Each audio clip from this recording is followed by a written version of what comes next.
Okay. What we got here now. Okay, this one goes, dearest Mooji, and actually, I'm looking. I went straight to the bottom of the letter. You can see it's a few words there. At the bottom, I'm looking for who writes it, and it says much love and gratitude, signed no one from China. Okay, so we will see if it's Mr. or Miss No One there. So there you go. Very good. Hello, No One. Um, Okay, No One sound like even Chinese name. Okay. Okay, it dearest is a Mooji. Chinese name. Okay, dearest Mooji, following your guidance, I know that I am not what I perceive. Good. So I am not the body, not the mind, not the feelings, and even the sense of being, that's more subtle now, is also seen, so it cannot be me. This was what I was trying to convey to Emmanuel just before. You are able, you say, to even witness that the sense of being, which is more subtle than just feelings or the body, the very sense of being alive and so on, is also observable by you. So it cannot be me, you say, it cannot be me. So I'm curious to see how the letter progresses. Then I can only say that I am the subject, and I am aware because I am always aware and have never experienced unawareness.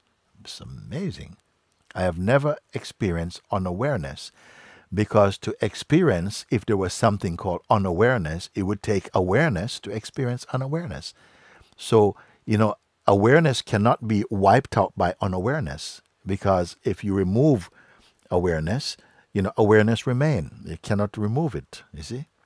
So even so, I cannot say I am awareness, because I am aware doesn't mean I am awareness, you're saying. I am aware doesn't mean I am awareness. Okay, so I'm going to look at that a little bit. I am aware. This it seems a very curious statement, because I am aware doesn't mean I am awareness itself. So the really important word is I. Because I am aware doesn't necessarily mean I am awareness itself. This will be established on what you take to be I. I am aware doesn't mean I am awareness. You see, that's a statement you're making. So who is the I that says I am aware? By being aware doesn't mean that I am the awareness itself. Then what is aware of that? Must be me. Nothing, nothing, nothing. Nothing is a synonym for awareness also, you see, because awareness itself is aware of nothingness and of somethingness.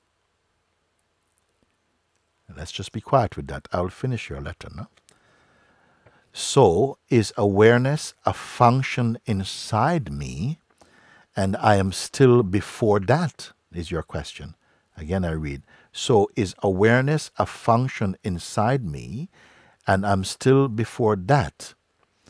Well, let me finish the question. You say, this question is burning, and I hope I could have your answer. So I am hoping now that we will clarify this thing now, right now. Okay? So is awareness a function? You're asking this question. So is awareness a function inside me, and I am still before that? Well, it's a very interesting point, because sometimes we speak and say, I am aware of this, I'm aware of that. So used in that term, awareness is put in a functioning term. Just like you say, I am conscious of this, I am conscious of that. I can see this, I can see that. So this is an operational identity.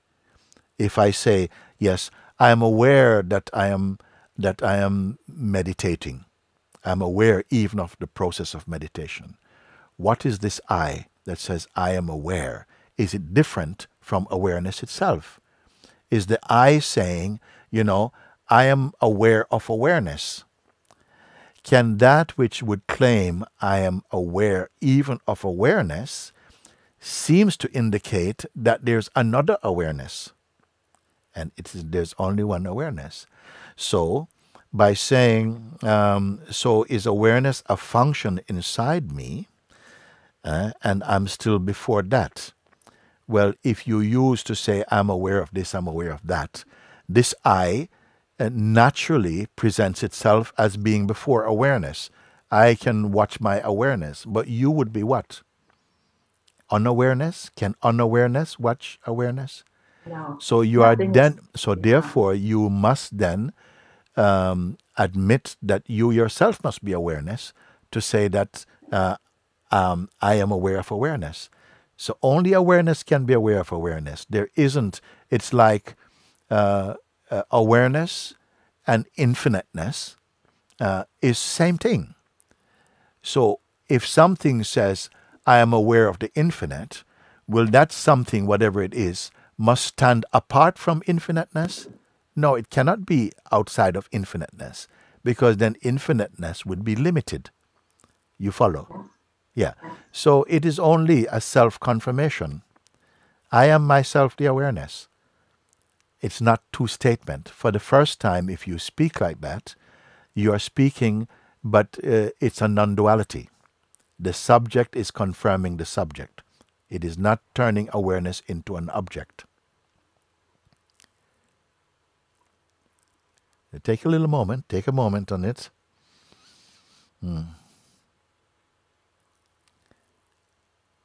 You can say something. Yes, but because I'm very grateful for you, because through your Satsang in Rishikesh, I experience the I, what, because I am not what I can be aware of. So it become an experience. That's fantastic. Let me stop you. Yes. You say you experience the awareness, no? You experience that I am the awareness, okay? Yes, yes. But in the actual recognition, there wasn't a separate experiencer. You are the awareness. Yes, It is to say that I experience the awareness is an afterthought. It is only afterwards you say, yes, I experience this. You see, because the habit of duality necessarily places you by habit to say, yes, I experience that. But that is not true.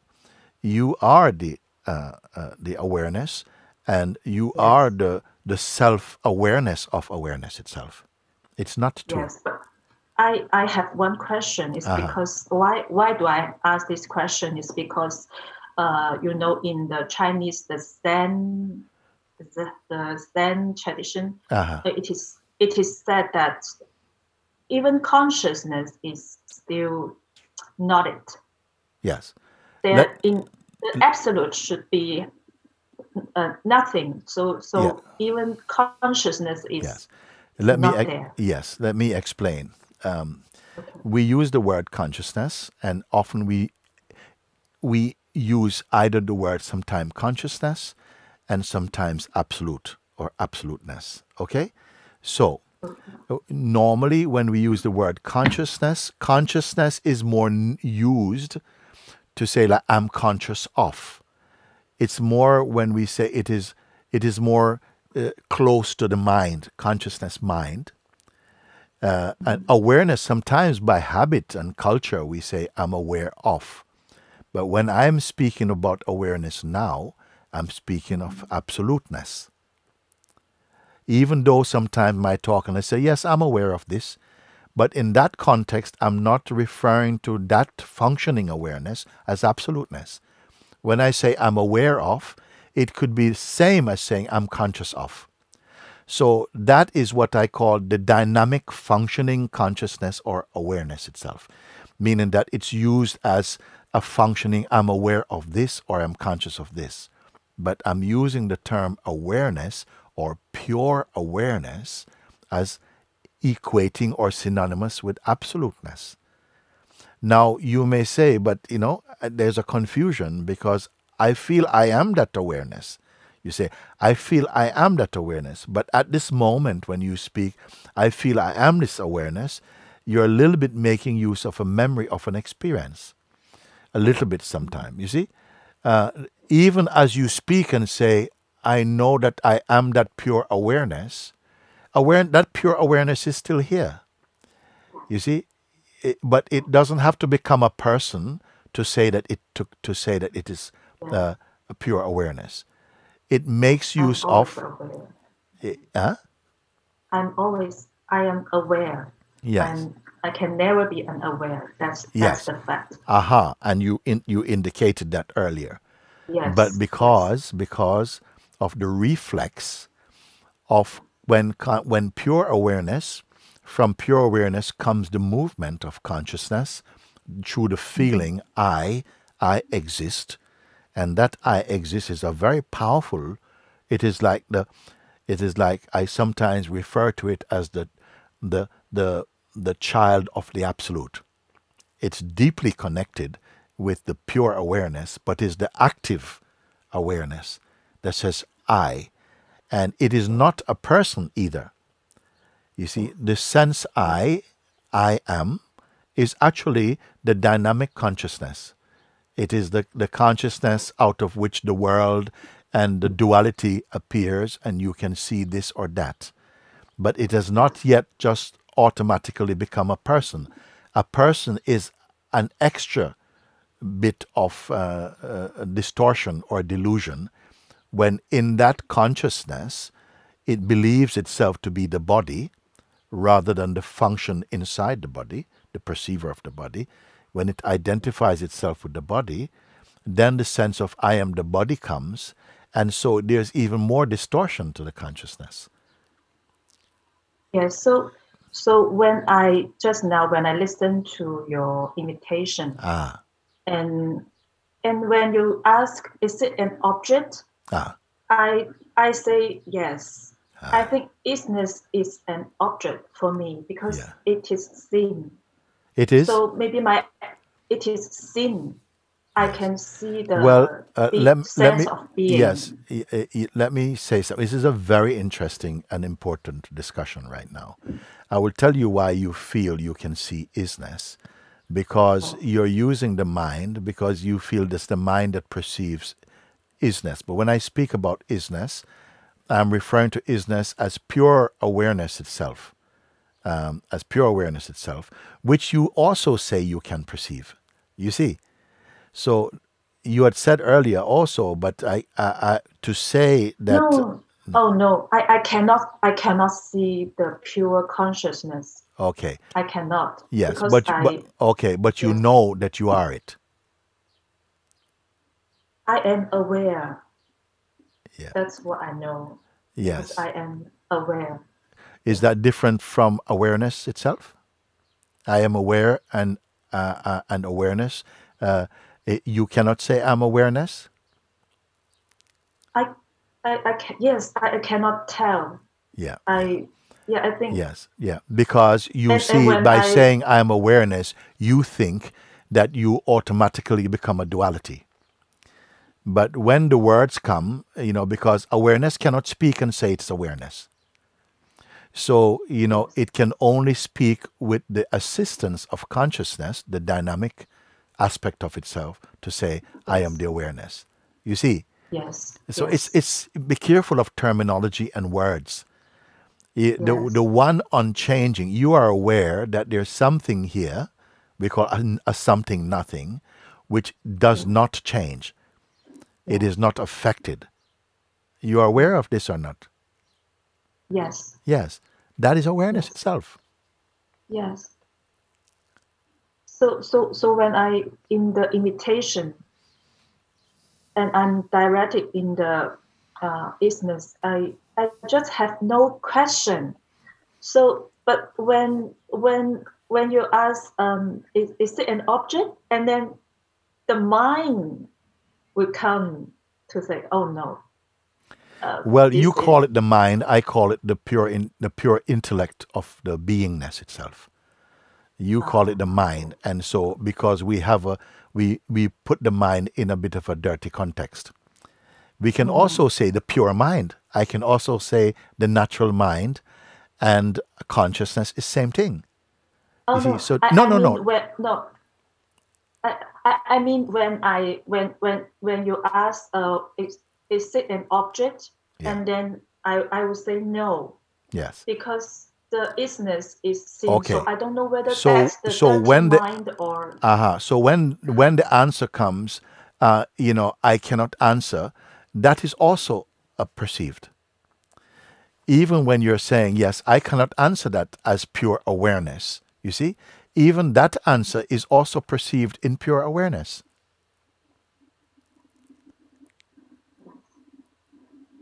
You follow or not, you see? Even you say, yes, but I can't answer if you say, is that an object? Who am I asking and who can answer? You see? So, and this is really good that we are talking about this, because sometimes there are people who call themselves pure Advaitists and so on, and they get very technical about it. And I'm not being technical. I'm simply being true and subtle to expose the subtlety. If I'm asking question, can it be, is it an object? And you went, you see, you're still answering. You're still answering, okay? And because your mind is saying, "Oh, I better not say because I'll suddenly turn myself into a person again." That's not true. I mean, you can relax about it. If you say no, it is not an object, because you're able to say that pure is pure, and it is not an object. Should I even say pure? Oh, can I use even pure? You see, like this. So just relax. It's okay. It's not a trick question, you see. Yes. You can say, no, it is not an object. It does not come and go. If we were not able to use these words, nobody could be rightly guided. You see? Just that, first of all, you'll grasp that initial understanding, allow that to happen, and gradually, as you become more familiar and stable in that understanding, then what happens is that these kind of subtle doubts, they will just disappear. They just disappear. And when you ask, will it fade? And I would think that the sense of being won't be here during the deep sleep. So yes. Yeah. The sense of being is not absolute awareness. Yes. Yeah. So the invitation is directing to the absolute. Yes. Or it strips everything away. But if you insist upon, that the beingness is the final state, then you say, well, you will speak from that position. You see? But what I'm saying is that including the sense of being is perceivable. Including even the feeling of existence is also perceivable. You see? Then what is remaining? You see? Only you can say zero beyond the symbol of zero. Beyond. Yeah. So we can talk about it. I'm not saying the talk is it, but it causes the talk to happen to confirm it is. Yes. See, awareness is not something different somewhere else. And, if you say, ouch, oh, that wasn't awareness, relax about it. No? It's everywhere. It is there before the mind begins. It's there before the consciousness begins. It's there before every movement and every function. It is here. Yes. And it is completely unaltered by their functions. So before, when I listen to your Sachin, so when you say the second bird, and the one watch second bird, I don't know what you're talking about because I can only see the second bird, and then suddenly when I can clearly see that the sense of being is clearly seen. Yeah. Yeah, it cannot, it's so obvious. Yes. Then what is seeing this sense of being or second bird? Must be I. As what? I am. Yeah, I as what? Nothing. No one. This is what you signed the letter, no one from China. Yes. Oh, it's really my name. Yeah, it's no really one is no one. Yeah. Oh, very good. No one. Yes. No one from China. This is very, very good. Now you have accomplished your name. Yes. Yes. I am very thankful. I meant to go to Rishikesh, but I'm forbidden. I was forbidden to go, but I think everything is a grace, and I'm very grateful that I have this chance to see you. Yeah, I'm very, very happy. I'm very happy. I'm very, very happy for this, and thank you. Thank you. Very good, very good. And I wish to see you in person. Sometime. In presence. Yes. We understand. We can relax with our language. I know what you mean. Okay? Yes, okay. Okay. Thank you. Very good. Very good. Love you. Wonderful. That was a very important talk. And I know that there are many of you who is able to be present with it. Because it is a conversation with no one is actually a conversation with everyone and no one also. Because if you follow from that place of where I've been pointing you to, then you will be delighting in confirming, it is like that. Oh, yes, it's like that, you see. Only if we become very mental about it, and then the mind is insisting, because actually, although the mind, which is carrying the DNA of personhood, will not be really on board to grasp its own source. It wants to survive and as long as possible in the field of duality. So, I hope you can relate to, and that you've been relating alongside myself with a question that no one has put. Okay? So I'll move on and see what we can find here now.